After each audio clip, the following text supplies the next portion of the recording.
ভাই, যুদ্ধতে আমি আমার চোখ হারিয়ে ফেলি, এর জন্য আমার রিটায়ারমেন্ট হয়ে গেছে, তাই আজ আমি বাড়ি যাচ্ছি। তোরা ভালো থাকিস। শুনে খুবই খারাপ লাগলো, কিন্তু একটা কথা বলুন, আপনি কি সব আতঙ্কবাদীদের মেরে দিয়েছিলেন? না, ওদের মধ্যে কিছু আতঙ্কবাদী বেঁচে গিয়েছিল, আর ওদের থেকে জীবনের ঝুঁকি এখনো আছে। স্যার, আপনি চিন্তা করবেন না, আমি আপনাকে আপনার বাড়িতে পৌঁছে দেব। স্যার, আপনি এখানেই বসুন, আমি আপনার ব্যাগ নিয়ে আসছি। ইয়ার, এই ফৌজিকে দেখা যাচ্ছে না।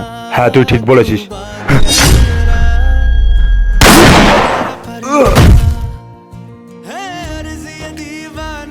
স্যার, চলুন।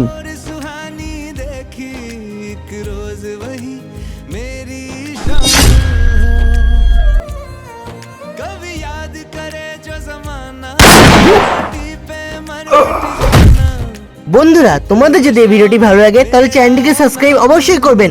আর হ্যাঁ, এই বাহাদুর আর্মির জন্য কয়টি স্টার দেবে?